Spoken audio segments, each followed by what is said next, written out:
CBS 46 News presents Public Affairs on Peach. Good morning and welcome to Public Affairs on Peach. I'm Kim Passoff. Last Saturday we talked about the Republican National Convention, and this week we examined the just concluded Democratic National Convention.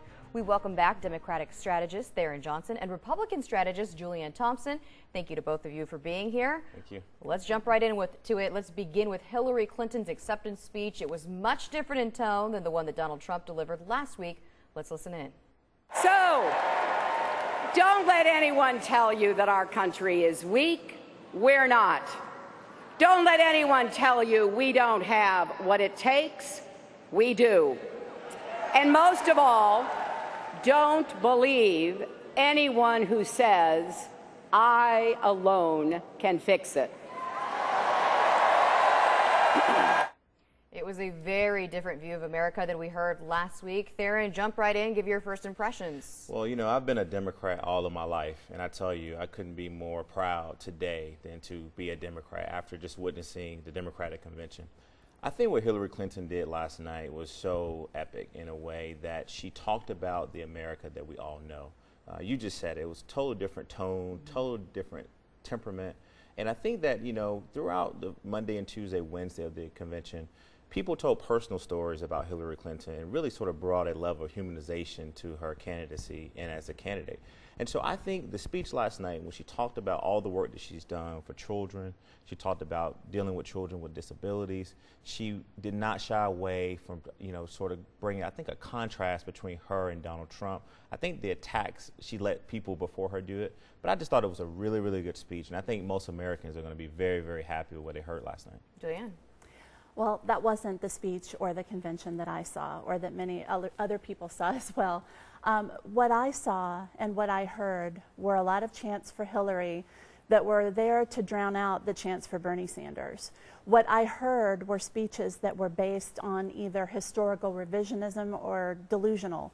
I heard people talk about the fact that Hillary Clinton was a woman, going to be the first woman president, and that's fantastic.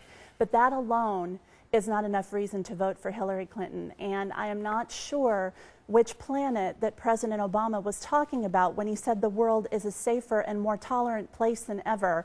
But it wasn't planet Earth, because the world is a more dangerous place than it ever has been. And pointing that out and talking about solutions to dealing with terrorism is not demagoguery, it's leadership. All right. If I could jump in for a Sure. second, I think, you know, Julianne pointed out something. Let's be honest. We had a rocky start to our convention, but it was a united end. And it was united end because, yes, you have Bernie Sanders supporters and Bernie Sanders himself who had an opportunity to be at the table to make decisions. But I think last night there were no chants for Bernie. There were no boos for Hillary. I think those boos that we heard were boos against Donald Trump. But I think we, again, started off rocky, but it was very united at the end. There were chants for Bernie last night, and when they panned the audience, I mean, if you watch C-SPAN's coverage versus a lot of the network coverage, you don't get a lot of the commentary, so you just see the camera panning the audience.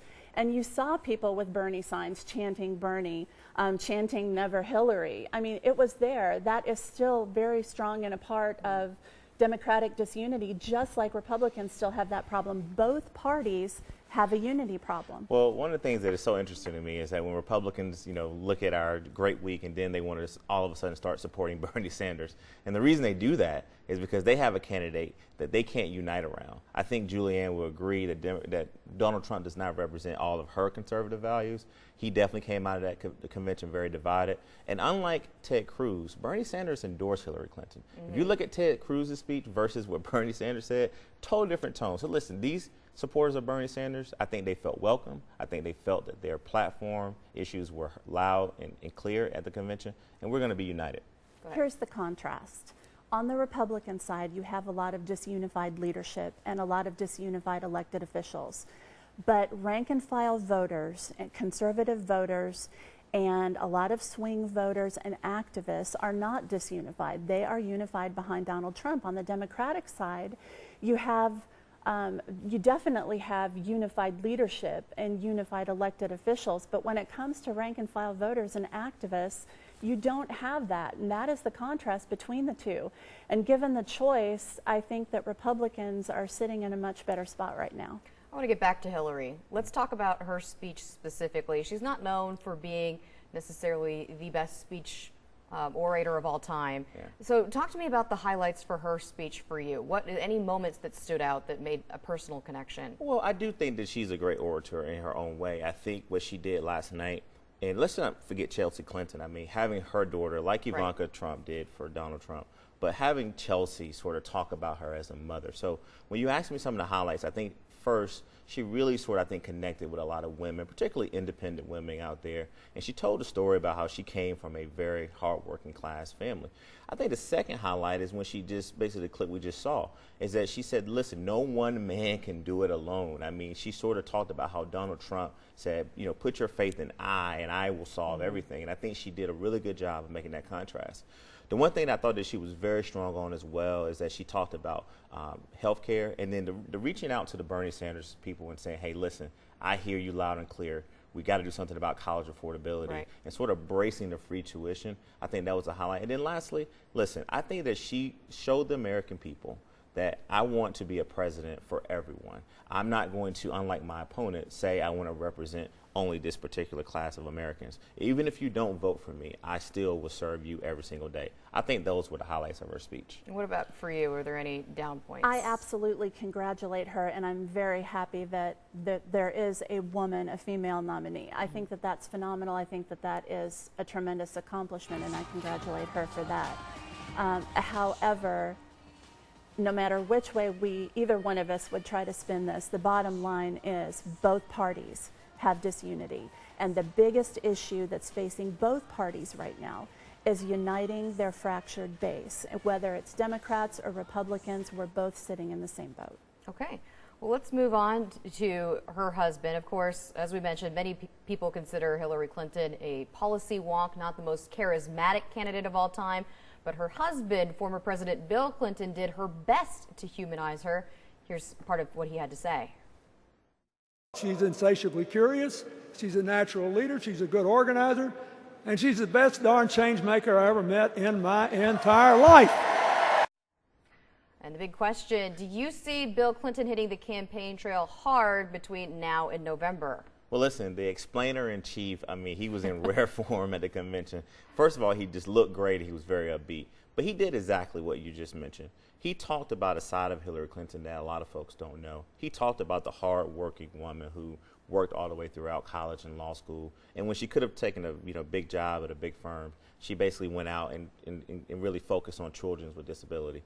I think Bill Clinton will not only be out on the campaign trail, I think he's going to be front and center. And let's just face it, Bill Clinton can talk to white Americans, particularly white middle class and white independents, particularly women, better than some other surrogates can. And so I think that he, unlike when Gore was running for president, you're going to see a lot of him, not only around the country. I think he'll be back here in Georgia because, as we know, he plays very well in Georgia for Hillary and all across the South. A former president campaigning, does Donald Trump have anybody in his corner that's, as powerful as Bill Clinton?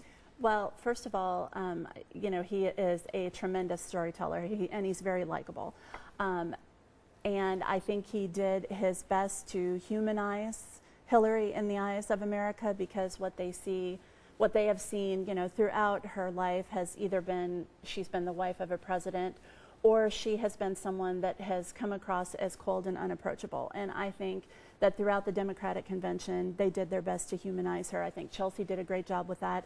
I think Bill Clinton did a good job with that. However, I don't think Bill Clinton is going to be front and center on the campaign trail. And I think if she is going to be talking about women's issues and she's going to be throwing attacks to Donald Trump about what she perceives as his problem with women, I think that the last person she needs on the campaign trail is somebody that has had the record that Bill Clinton has had when it comes to women. Yeah, I think that the thing here is that Republicans like to, sort of say that Bill Clinton doesn't necessarily do well with women. I mean, if you look at the numbers, I mean, he polls in some areas as high as President Obama in some of these key battleground states. And so I respectfully disagree. I think that he's going to be very involved in this campaign.